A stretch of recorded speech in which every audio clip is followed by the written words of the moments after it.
Assalamualaikum warahmatullahi wabarakatuh. Perkenalkan, saya Anissa Lutfi Imani dari Universitas 11 Maret. Di sini saya akan sedikit memaparkan perihal mencapai kesetaraan gender dan melakukan pemberdayaan terhadap perlindungan perempuan.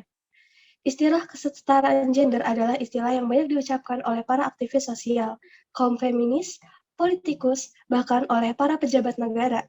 Istilah kesetaraan gender secara praktis hampir selalu diartikan sebagai kondisi ketidaksetaraan yang dialami oleh para perempuan. Maka istilah kesetaraan gender sering terkait dengan istilah-istilah diskriminasi terhadap perempuan, subordinasi, penindasan, perlakuan tidak adil, dan semacamnya.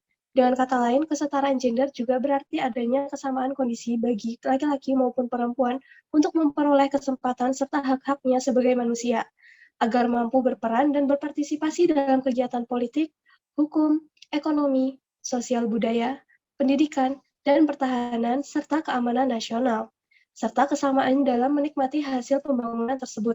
Kesetaraan gender juga meliputi penghapusan diskriminasi dan ketidakadilan struktural, baik terhadap laki-laki maupun perempuan.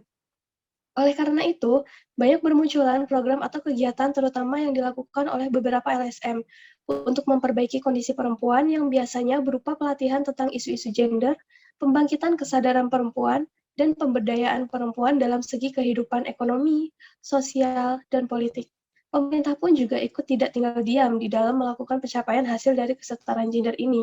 Nah, untuk masalah utama dalam pembangunan pemberdayaan adalah rendahnya kualitas hidup dan peran perempuan, terutama di bidang pendidikan, kesehatan, ekonomi, dan politik. Tindak kekerasan terhadap perempuan dan anak merupakan salah satu bentuk pelanggaran hak asasi manusia, rendahnya kesejahteraan dan perlindungan anak, banyaknya hukum dan peraturan perundang-undangan yang bias gender, diskriminatif terhadap perempuan, dan belum peduli anak. Di samping itu, peraturan perundang-undangan yang ada juga belum dilaksanakan secara konsekuen untuk menjamin dan melindungi hak-hak perempuan dan anak, termasuk memberikan perlindungan bagi perempuan dan anak dari tindak kekerasan, diskriminasi, dan eksploitasi.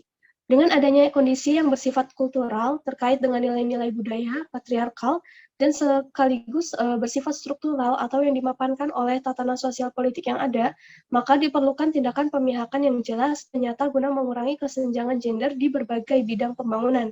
Untuk itu diperlukan kemauan politik yang kuat agar semua kebijakan dan program pembangunan memperhitungkan kesetaraan dan keadilan gender, serta peduli anak.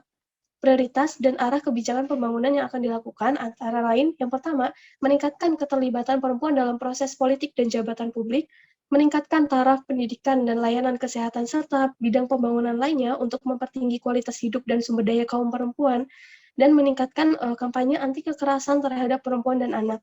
Lalu selanjutnya ada menyempurnakan perangkat hukum pidana yang lebih lengkap dalam melindungi setiap individu dari berbagai tindak kekerasan, eksploitasi, dan diskriminasi, termasuk dalam kekerasan rumah tangga, meningkatkan kesejahteraan dan perlindungan anak, serta memperkuat kelembagaan, koordinasi, dan jaringan, terutama gender dan anak dalam perencanaan, pelaksanaan, pemantauan, dan evaluasi dari berbagai kebijakan, program, dan kegiatan pembangunan di segala bidang, termasuk pemenuhan komitmen-komitmen internasional, penyediaan data dan statistik gender, serta peningkatan partisipasi masyarakat. Baik, sekian sedikit pemaparan tentang mencapai kesetaraan gender dan melakukan pemberdayaan terhadap perlindungan perempuan. Terima kasih atas kesempatannya. Wassalamualaikum warahmatullahi wabarakatuh.